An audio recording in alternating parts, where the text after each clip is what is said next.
Hi, I'm Marty Grisani, and this is The Marty Grisani Show. As a full-time real estate investor and business owner, I have a real fascination of finding the key principles for business success and personal development. This show is a reflection of my personal mission to find out what truly makes somebody successful in business and in life. We will find tools and tactics that they've used to reach those levels. If you're the type of person who is not satisfied with average and you have a hunger for learning that will never cease, this show is for you. Welcome to the show.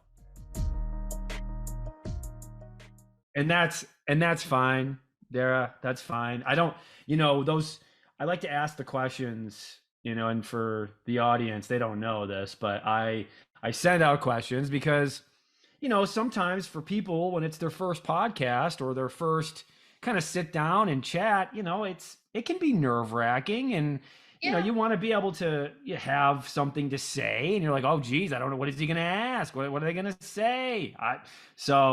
But you're very easy to talk about because you've done so much. So it's not like you got to search and find things for this person. I mean, it's right there. So I'm excited to talk with you, and especially because I think this is a perfect time to have you on, because not only are you an expert in commercial real estate, but because for me, as I'm transitioning from residential to commercial, it's something that I need more of. I need more education. Mm-hmm. I need to be around more people like you who've been in the industry, who've been, you've been an agent since 2010, right? I don't even know. 10, 11, 12, somewhere around there. I know. Something like, yeah. Well, and that's the thing. I mean, just how much you learn. It's crazy. Like, think about you. I actually was curious about this. I was thinking about this for myself, just literally before we got on. Like, if you look at pictures from 2 years ago and you go, this is what I was doing 2 years ago. And then you think about what you're doing now and just like how you've evolved, and maybe as a person or as a professional. Isn't it kind of crazy? Do you ever do that? Do you ever go and just sit back and go, wow, we've done a lot in a year or 2 years? It's usually 2 years for me. I look back and I'm like, what the fuck was I thinking? Let's go. Let's go. You're like, oh yeah, I can handle that. Oh yeah, I can do that. Oh, this is a great idea. And then suddenly, you're 10 feet into something and you're just realizing the involvement and the grit that you have to accomplish it. So yeah, I look back, I'm like, was that really a year ago, 2 years ago?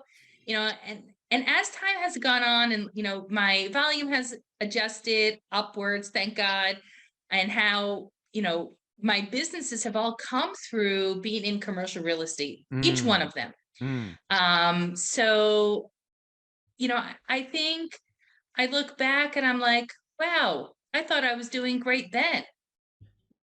And look at me now. Right. So right. Yeah, I feel you. They're right there. No, that's great. That's a fun feeling to go, hey, if I'm my, it's kind of corny, but this is like Matthew McConaughey said in his speech when he won the Academy Award, which was fantastic. But he's like, if I could be my hero, if my hero is 2 years ahead of me all the time, then I'm always chasing my hero, and you really become that identity of what you want to be. Because for me, like, my hell, right? This is the version of my hell, is when you go to meet whoever it is you meet in whatever religion or practice you have, right? But when you go and you meet that person that you could have been, right? And if you are meeting that person and you're not familiar with that person, like that potential person, like if the person you could have been, that they're so further developed than what you are. Yeah. That is painful. And that is something I don't want. And that's why I really respect what you're doing, because, okay, let's just throw it out there. So I'm talking with Dara Petralia, and she's the queen of commercial real estate. I'm excited to talk to her. She's fantastic. She wanted to, it was nice enough for her to want to come on the show when I asked her. And, what I really love about you is that, yes, commercial real estate, it's new to me, and you've done it, and I want to pick your brain on and off camera, but more of, you also own a couple businesses. Yeah, and we do. So talk about that. So you're a part of you have the Pest control business. Yep. Go ahead. Can you just tell people that are listening that don't know a couple of the businesses that you're a part of on top of the real estate that you have to manage and work with clients and tenants with? With pleasure. So our first business venture was the purchase of Rita's Italian Ice. It's in Brighton. It's a franchise, and that came about because I had been speaking with the old owner about expanding and helping scout a second location. Mm. Then a couple of years later, I had taken a client through a space and he absolutely hated it. And to be frank with you, it was probably the most filled space. It gave me anxiety to walk through. I almost had like a panic attack walking through. There was just so much stuff you couldn't see the space. But I Mm. looked up at the ceiling and I looked where the beams were and I looked at the location and I was inspired. I had Mm. an idea. And then that evolved into the second and third business with family.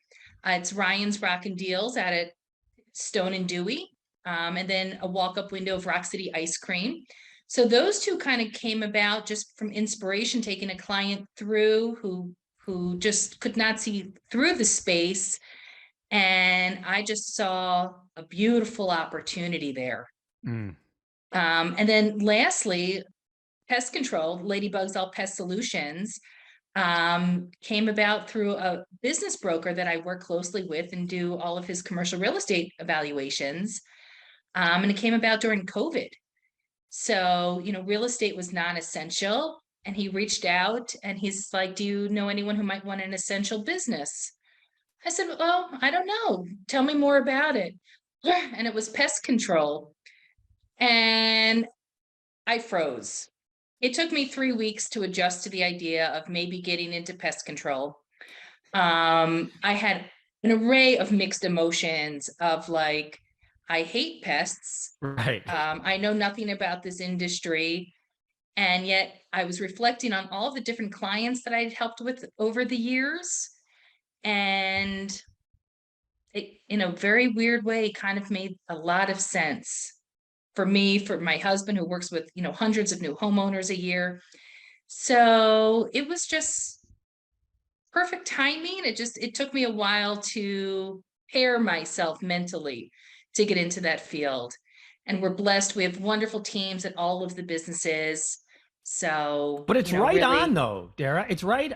It's right on because you didn't really probably know much about, Rita. I mean, an ice cream business. You probably didn't know much about a furniture appliance type of business. I mean, you just kind of jumped in. Like for people listening, is that truly the best way of just doing it? Is like you can think about it and analyze it and look at the numbers constantly, and those are important, right? I'm not saying just don't be reckless, but you jump in and that's when you learn. Because I believe, and tell me if you disagree, but if you jump and you've done a little bit of your research, then a net will appear. Like, what are your thoughts on that? Do you jump in?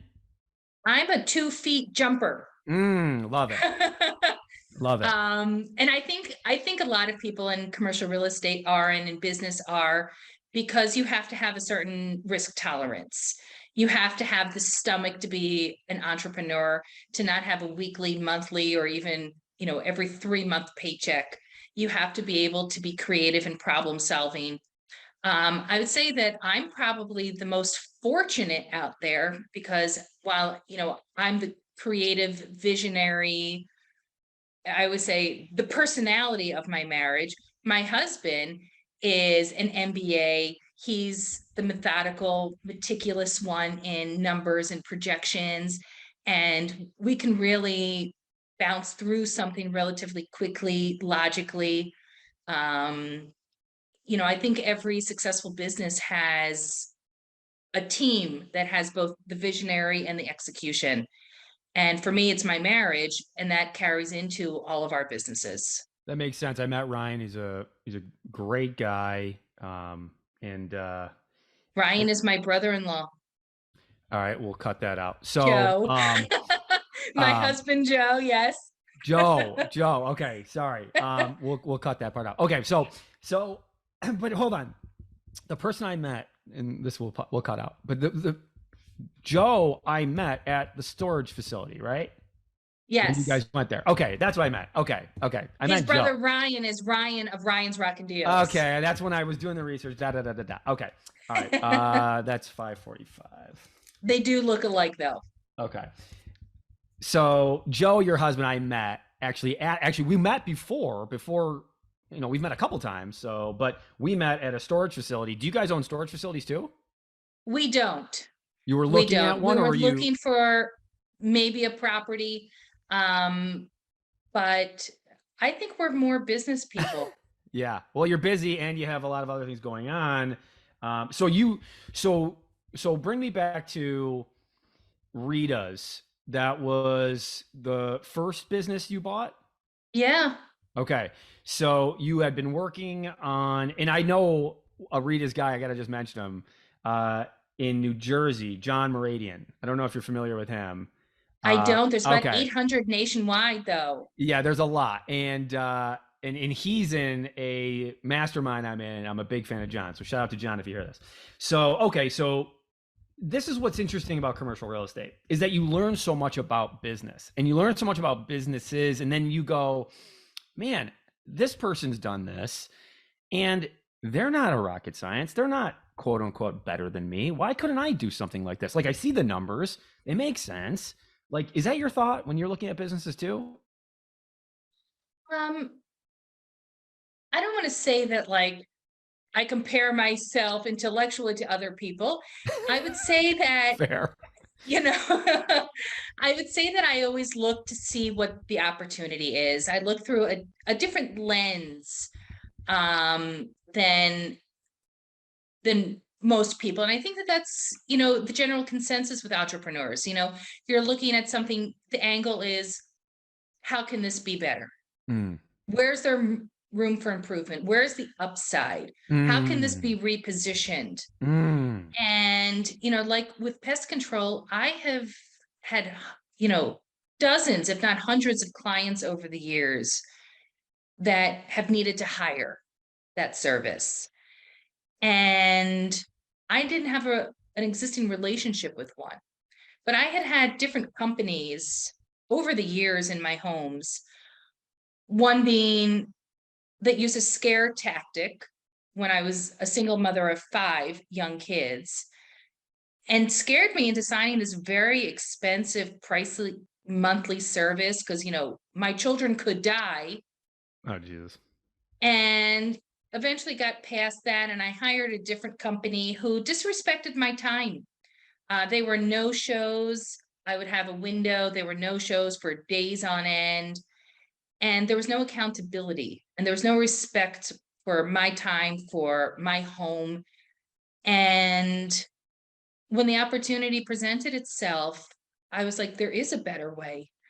And taking what I've learned in real estate and taking what Joe has learned in real estate and, shifting those skills and those parameters of how you treat people and how you service people into pest control, it's been a blend. And for us, that was the opportunity of there's a better way.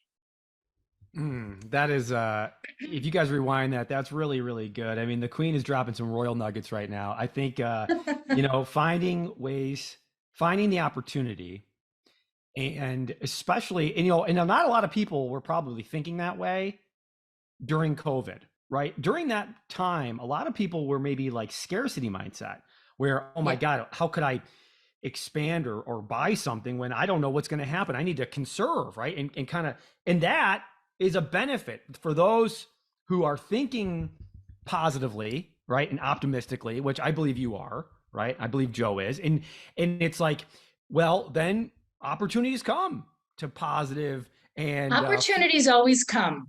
yeah. Your eyes just have to be open and Mm, you have to have the the gumption to take the action. They're mm, always out there. You know, years ago, I presented a strip center to an investor and he turned it down. And he said that, the leases were not long enough. He saw a lot of problems upcoming with the property. And, respected his decision. I presented to someone else. The other guy bought it.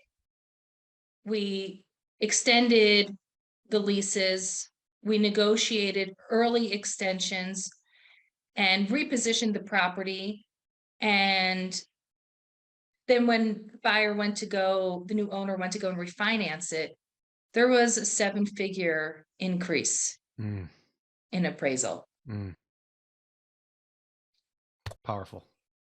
It's about, where's the opportunity? There's always going to be risk, but that opportunity should far outweigh the risk. Absolutely. But you have to, like you said, keep your eyes open for those things. It's always out there. Business, properties, and what I love being in commercial real estate. I don't have the tolerance or the patience to be in residential. I love that in commercial, it's free. It's wild, wild west. Because so many properties don't hit the market, because you can get creative with financing, because businesses on an SBA loan can get in for 0% down if an owner will hold that 10%. There's win-wins that can be found. An owner can hold a mortgage that defers their capital gains. It gives them additional time to identify a replacement property. There's all these creative solutions that you can get into in commercial that, every deal is different. Every transaction is different. Every problem is different, right? So, being able to identify it and resolve it is what drives me.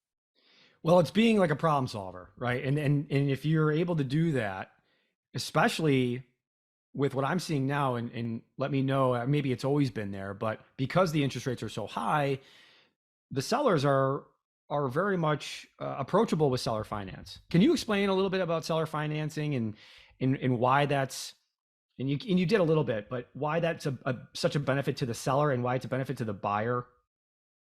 Well, it can be a win-win situation as long as the seller doesn't have a mortgage on the property. If the property is free and clear, they get to act as the bank.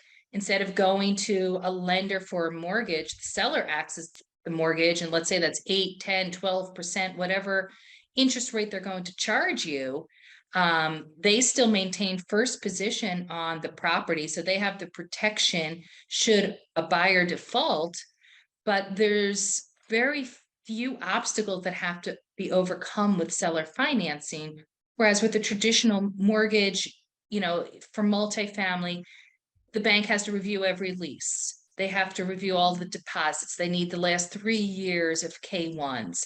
They need the appraisal. They need the environmental. That's a lengthy process, 4 to 6 months at minimum. With seller financing, they'll turn over the items of due diligence. Those are the items that the buyer is requesting to verify that the income and the property is as is. It's being put out there. So review that and then go into contract and you can close. You can close in 30 days, 45 days. And during the time that the seller holds the mortgage where they act as the bank, they have that time to go and identify another property. So that gives them additional time and flexibility for capital gains. They don't have to pay capital gains. They'll turn it in. And that's huge. It's a win-win. That's a win-win. And nobody wants to have to pay any more than they should in taxes. And one of the things that has been a big benefit for us is, and when we're selling it, because a lot of people ask me, they go, hey, how do I find seller financing deals? How do I find these deals? And it's like, well, you make them. You make sure you educate the seller, because because we were doing it in residential. We learned it in residential, and we learned all the ways of really presenting the amortization schedule. So for people listening, definitely get a 10b2 calculator on your phone. It's an app, because then you can very quickly put in the down payment, the interest rate, how long that the seller would want to hold it for, and you can show them how much money they'll make on the interest, and that alone will really pique their interest. And oh, by the way, if you tell them, here's another slick trick, and let me know if this is something that you think is a good way of doing it. But I like to say, hey, listen, we'll put a life insurance policy on the property as well, so that worst case scenario, my partner and I, something happens to us, well, not only are you going to get your property back, and nobody knows this better than you do, the property, you've owned it for 30 years, Mr. Seller, Mrs. Seller, that you'll also have the upgrades we made and the tenant in there that we put in there, or the better lease that's in there. And oh, by the way, that $1 million life insurance policy on that. Is that something that you advise to do for people that are doing seller financing? I think it's very creative. You know, what deal works for everyone? That will definitely make someone feel a little bit more comfortable. I would reserve that for the end, though, and not present that initially. Okay. Fair enough. That's good. I like it. I like it. All right. So because you got a lot of like entrepreneur urgency. I've talked about in my shows before. A lot of, you got the grit. That's like the one thing that I think is the separator for a lot of entrepreneurs and business owners is you got to have grit. Where did you get grit from? Where does that come from? Ooh, where does it come from? Yeah. Where's the I think where it urgency? comes from and how you maintain it are different. I'm going to Mm, split that question. I'm going to reserve mm, that right. you got it. So, It's your show. I grew up, I mean, I was raised by my mother. My mother was a lawyer, born and raised in Philadelphia. And my mother worked herself to the bone. She did a lot for the community. I remember being a little child, and throughout my childhood, my mother volunteered every few weeks at a battered women's shelter. And our home had been the pass off for adoptions and things that would places where families would be safe, feel safe. And working for people and working hard and working all hours is something I grew up watching. But we all burn out. And here's the split. So, you know, I have it, but I also take a lot of vacations and do things for personal growth and things to just clear my mind so that I have enough in me to give back to my clients and to Mm, give back to my teams at the respective businesses. mm, I love it. What do you do for that type of thing? Do you meditate? Like how do you get back into, centering yourself? How do you maybe take the time? Is it going on vacations? Is that the way to do it? And a lot of people, may think they go on vacation, but they may still be working on those things. It takes me maybe 5 days. I need like a longer vacation because I don't feel like I unplug properly when I go because I want to, it's unfortunate, but I want to be busy. And maybe that's my own demon I have to struggle with. But how do you maybe do those things other than taking a vacation? Is there something else? Do you read? Like, what is it that it helps you with that? So a few things. I mean, we take about 2 vacations a year, for usually about 10 days Yeah, each. that's the one. Um, I'll be honest with you, I struggle like you do, Of course. with working on vacation. Um, I did just go to Italy this past February, where it was my first vacation in years where I did not take my laptop. Oh, wow. I did not take my calendar. I was off, and it was remarkable. Mm, And, to give myself that grace and to just give my mind time to enjoy what was around me and really be present in the moment. I came back with a new energy and a new focus. And when you do that, even though it's so hard, and I always know when I'm stressed or when I'm nearing a break because I'll check my phone 100 times a day. right. I'll be cooking, I'll be like, oh, let me just check my phone, and I know that that's a pattern in me, that's a sign that I need to just stop soon. Mm. So yeah, I take vacations, but I start my morning off by, I get into my office and I don't go into my office. I sit outside of my office and I read for 15 to 30 minutes every day. So it helps me get through a book a month typically. And, that gives me a sense of accomplishment, but it also starts my day in a very relaxing way. I love that. I think that's fantastic. I think that you literally just pierced my soul, because when you talk about looking at your phone and you're trying to find something, you're trying to find maybe like a problem, or you're trying to find Mhm. something to put out, right? And And who needs you? What does right, someone need from you right then? Yeah. right. And I'm just working myself up because nothing is showing up, right? That email I Hmm. sent about the offer, or asking for this or looking for that or whatever, is not showing up. And so then I go down this downward spiral, and it's actually making me more depressed every time I look at the phone.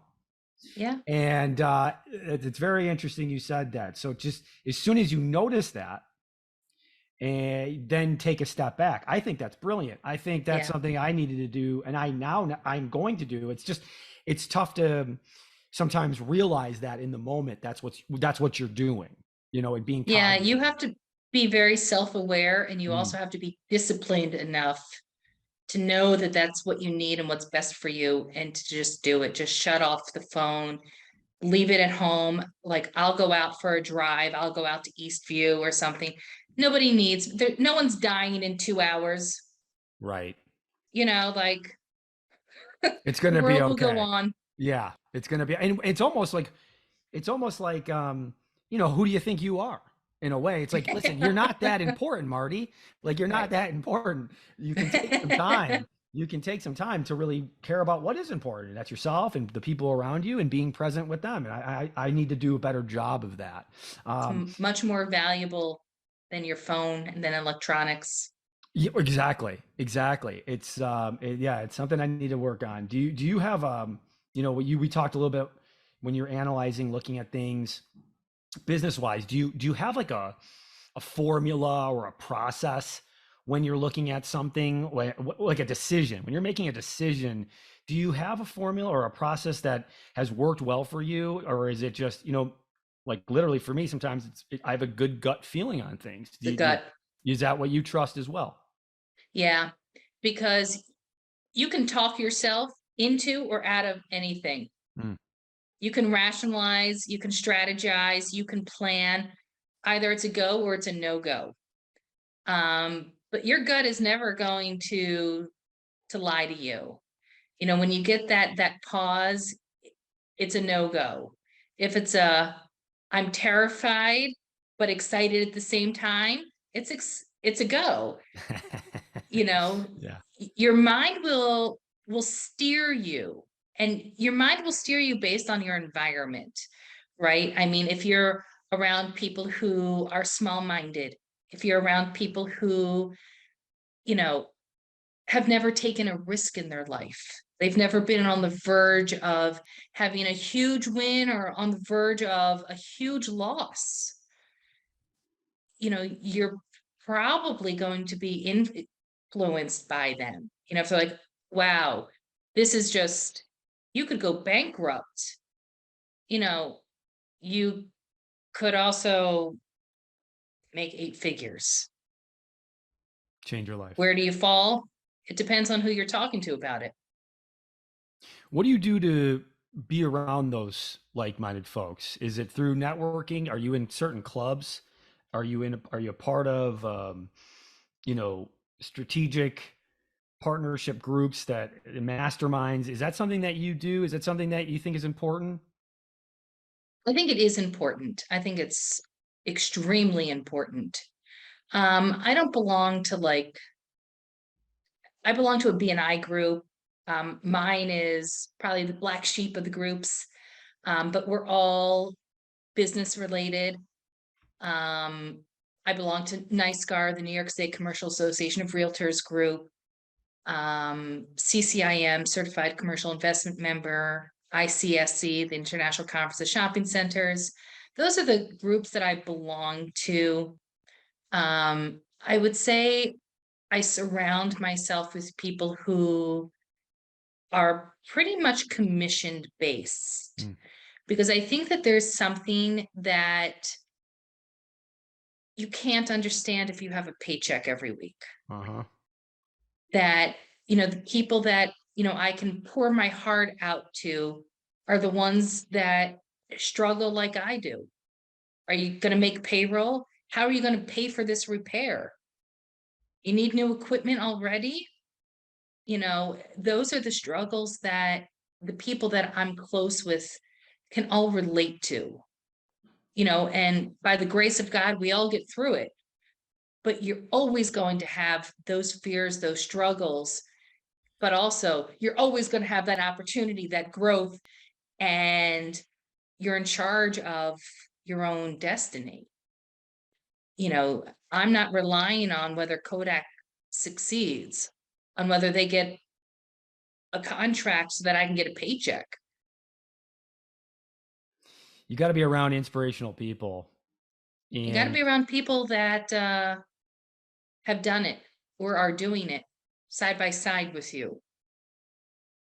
yeah, there's such a power with that because you become you get momentum from those folks, right? You get Yeah. momentum from the like-minded, optimistic, no matter what, fearless, and ready for really anything. And I think that's why, having partners is really important. I mean, for me, I know you have a business partner that's that's your husband, and some other partners, of course, Hmm. and and so do I. I have my partner Matt, and you know the I really you hear a lot about how partnerships are, man, I would never do that, or partners are tough, and I could understand that, right? I'm sure there's the studies that probably say there's probably you have more chances of those probably failing, but when you find the right one, right, when you find that right partner, gosh, aren't they so important? Because when you're maybe down, they're up, and then you can kind of normalize, and when they're down and you're up, you can kind of get back to a balance. Yeah, Is that been critical for you guys? absolutely. I mean,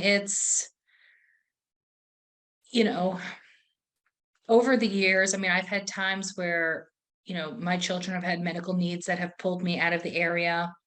My mother, um, it happens where you're suddenly unavailable. And who fills those shoes? If it's only you, you have to. You can't take a break if your mother is dying in the hospital. You still have to submit payroll. You still have to make sure that your workers' comp is paid. If you have a partner, you're relieved of that. You know, there's there's a certain growth that comes with having a partner, and that you're not in control of all of the decisions and with the path that the company takes by yourself. And being flexible. In negotiations, if I have to go back to something, I said, well, I'll start off the conversation with, I wanted to ask, do you do yoga? And if they say yes, it's like, great, because I'm going to ask you to be really flexible right now. And if they say no, I'm like, well, I wish you had, because I'm going to ask you to be really flexible. Yeah. And the same is true with partnerships and with business, with landlord tenant relationships. I mean, you're in a relationship. You're in a long-term relationship. When you sign that lease for 5, 10, 15 years, you are marrying that landlord. Mm. Yeah, you are. And you're, and it's there's gonna have to be some give and take at times. And Of course. how well are you, like you said, with being flexible, but are you willing to, meet people halfway, or more, are you even able to have that conversation? You got to be willing to be open to the conversations on You things. have to be, and you have to be approachable. Right, that's And it. you have to be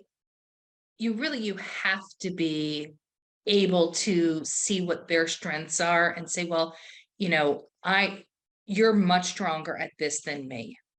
Mm, I'm going to leave this to you. mm, Or, I kind of feel like this is my bucket. Here's what I would do. What are your thoughts? those type of conversations, it should never be my way or the highway. Right.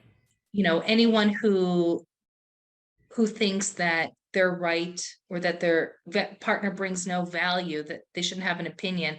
Why do they have a partner? Right. What's the partner's value? What did you see in them that made you want a partner that you're not seeing now to listen to them? Yeah, that's great because I think for us, and it sounds like for you too, it's like me personally, I like to just let people do their thing, right? Like I'm not an I have to put affirmations in my head saying that I am an operations person so I get better at it, right? But I like the marketing side. I like the sales side. I like finding the deals. But You're what's me. right, right. I like the lead generation. That part gets me excited. I like Mhm. that part. But that back end stuff, which is really in my head so important, if not more important, and maybe the other person hopefully thinks that my part is the most important, but it is really keeping the books and making sure that everything is running on time, right? Is you know like how do you balance that? Like do you just kind of let people do their thing and get out of their way? That's a loaded question. It depends on what. Mm, Do I let my sales guys at the different businesses just do it their way? No. Do I give them enough flexibility that, I'm not micromanaging and tracking their time? Yeah. mm. But I want to know every week, like, how many stops have you made and what have you brought in contracts? I feel like I want to hold them accountable. I want to motivate them. I want to support them if I have a contact or a contract that can help. But I'm not going to be like, where were you? Your shift started 15 minutes ago. You're clocked in. What's going on here? That's not my style at all. Mm. If it's operations related, you know, our manager over at Rita's, I mean, we are so far removed from that business now because she's grown into such a talent, such a powerhouse. She doesn't need us. That's got to be a lot of fun seeing that. It's been incredible. I mean, she is really so on top of everything and wonderful with the team there and wonderful with clients and with corporate events. And, if I had to be there and if I had to do scheduling and deal with call outs, I couldn't accomplish what I need to. No, And that's that's the that's a really importance of, incredible. That's really incredible that you hold them accountable, right? Mhm. And you motivate. And you know what? If you didn't do that, and if you didn't do, obviously micromanaging is always going to be tough, and people know that. But they're making them better, and people like to be better, and they want feedback. It was like that coaching thing. And I know you played sports. It's like if the coach isn't talking to you, then there's a problem. You know what I Mhm. mean? If they're Mhm. on you, at least they're trying to get you to be your best. And Yeah. so I think that's really important, and it's something that I need to do a better job on, um, because you expect people because you're a self starter. You got all those things, high performer, and those are fantastic when you're the number 4 in the company or the 5, right? But when you're the number 1, you really need to you need to be there to watch them and coach them. And I think that's a very important thing to be able to do. But because like you said, like if you were micromanaging the manager at Rita's, they wouldn't been able to evolve into the person that they are now. Yeah. I mean, I worked with her every 2 weeks for her first season.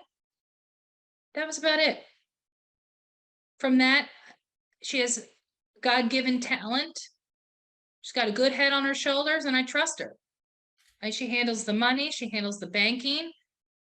It's her. So true at some of the other businesses too. We trust our teams. They are really part of our family.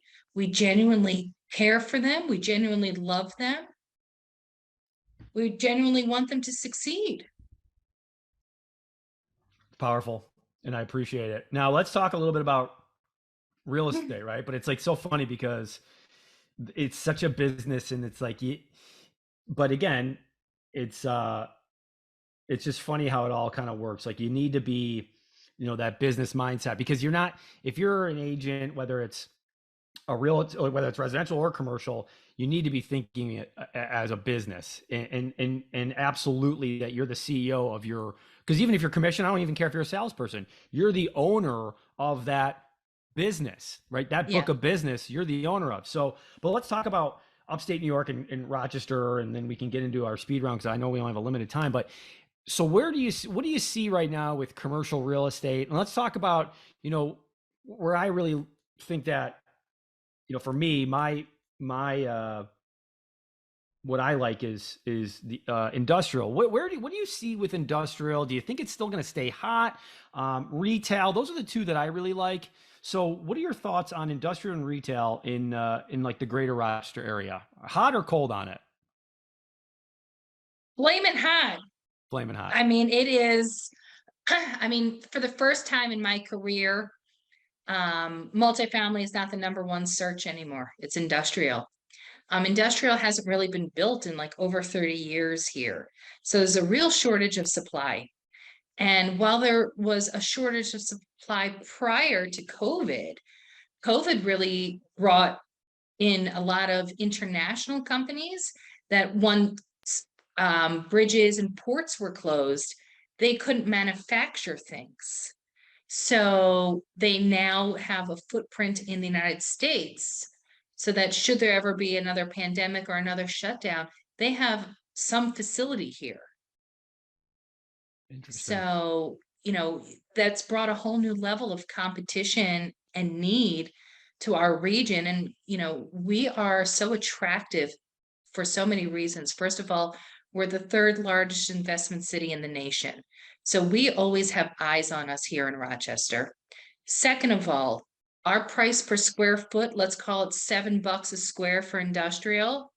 It's cheaper for companies to open a spot here at 7, 8, $9 a square, pay crew and pay the additional shipping than it is to have a facility down in North Carolina where it's $15, $17 a square. So our affordability is attractive. And then also because we're so close to Canada and we're so close to the Seabrook port down in Jersey, it's a straight shot right up here.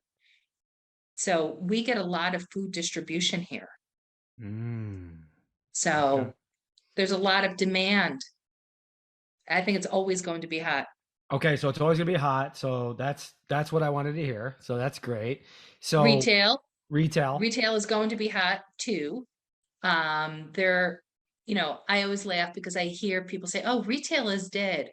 Really? Go find me a 40,000 square foot box to use. Please. It's so dead. Please find it for me. So also as a result of COVID really shifted things. There wasn't a decline in commercial real estate, there was a shift. So a lot of office users, 5,000 square feet and below, transitioned to smaller suites retail because first of all, it had the private entrance and also was easy for clients to get into.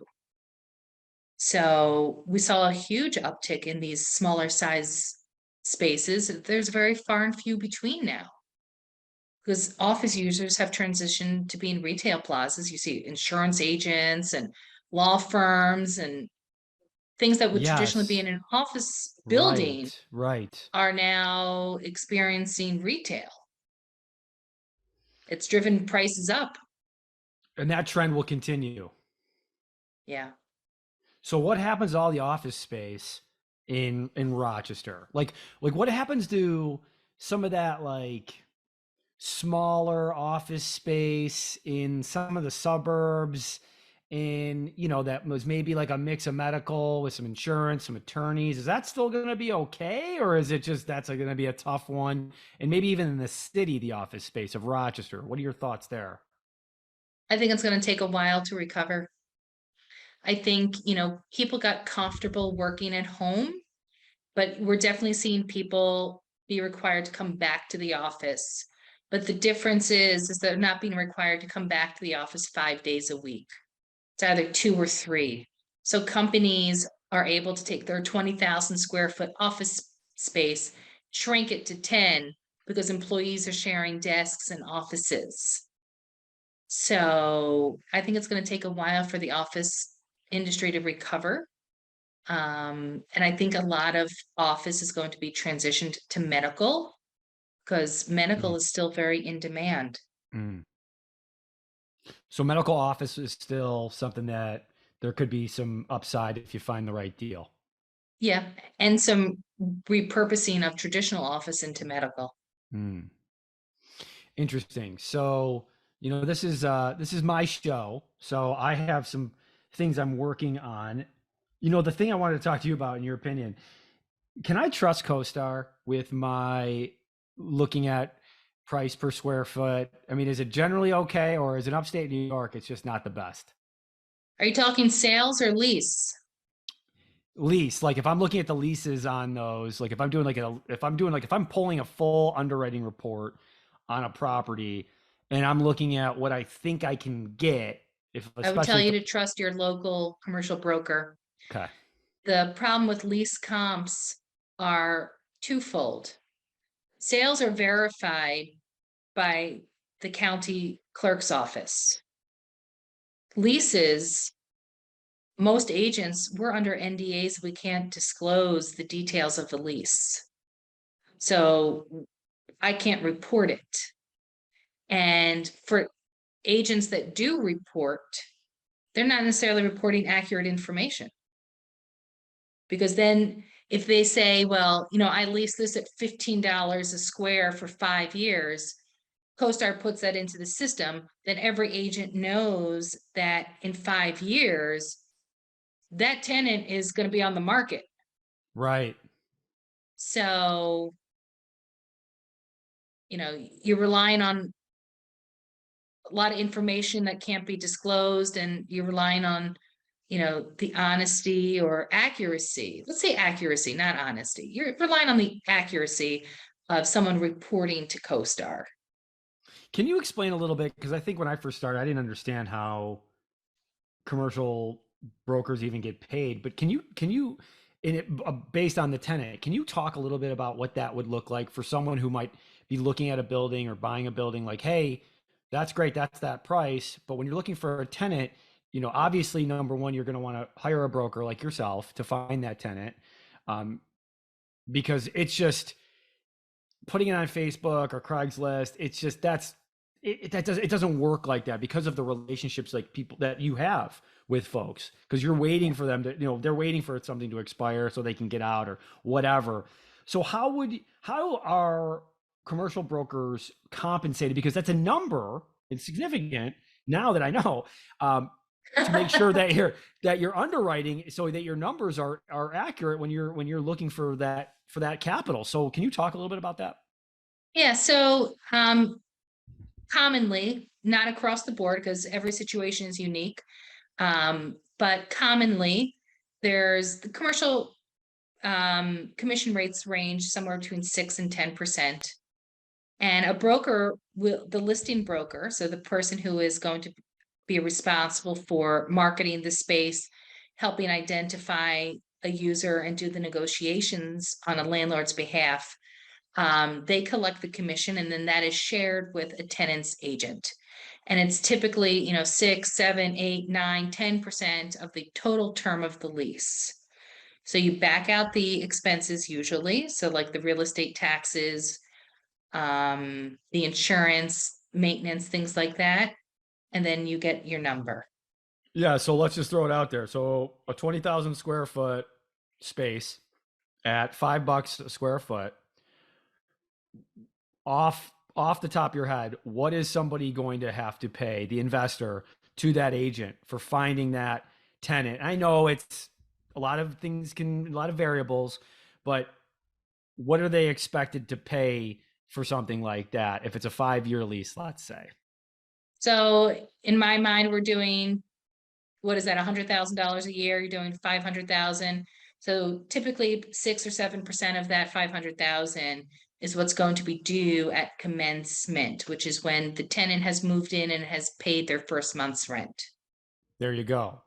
So if you're thinking about being a residential agent and then you just heard that, you can do very well in commercial. And again, super hard. You got to still you're pounding the pavement, and but boy, that is a solid living if you are willing to do it. I think that's fantastic. I just don't think a lot of people talk about it enough. I think people talk about, the $1 million listings and selling the luxury homes, but man, don't sleep on someone finding a tenant for a 20, 40, whatever it is, 1,000 square foot Yeah. building. I mean, it could be a life changer. All right, let's get to the speed round. So when you're looking at your business, in all the businesses, is there a metric? I guess I should say, if there's only one metric you could choose to track your business, is it, the leads? Is it the conversations you have? I mean, I don't know if you're someone that might be writing down, I've had, I make 50 phone calls a day. What do you look at? Yeah. I probably should be. I have not ever been that disciplined to track, to know how many calls I make, how many conversions I need, how many meetings I need to have to secure a listing. I would say I'm going to split that question too. Do it up. So in my commercial real estate business, the metric that I use is the amount of closed units per year. And I do that because, first of all, commercial has a much greater likelihood of falling apart. Most of the time it's for circumstances way outside of my control, whether it's an environmental issue, a title issue, you name it, I've had it. So, there's a greater likelihood of that, and therefore every closing is a success. So that's how I go. And I don't care whether it's, $100,000 deal or a $5 million deal. They're all winners and they're all equal in my eyes. So in my business, in my commercial real estate, I go by closed units per year. I love it. With all the other businesses, I go by profitability. Okay. That's it. Yeah. I mean, That's my metric. Speaks for itself. So that's fair. What's the, I guess, is there a real estate book you could recommend to folks that might be looking at commercial real estate? Or maybe even, is there just a business book that you really like that resonated with you? There's a few, but the one that really changed my lens was a book called Rejection Proof. And I've never heard of this one, so that's great, because I usually hear a lot of the kind of same ones. You hear the same kind of couple. So Rejection Proof. And it's about this guy who does 100 experiments, putting himself in situations where he tests the limits and crazy things, like he knocks on a door and says, "Can I tour your house right now? Can I go jump on the trampoline with your kids?" Like things that people are going to be like, "What is going on? Are you out of your mind?" And through those experiences, he changes the way that he responds to rejection. So instead of feeling deflated and instead of feeling, a sense of failure, he has changed his reaction and his mindset to, how can I pivot this? And, I think, pivot is a very strong word. It's something that I use all the time with my business, with my clients. We need to pivot here. We need a change because the environmental didn't come back how we expected, or whatever the situation is. We need to shift gears right here. This is it. I love it.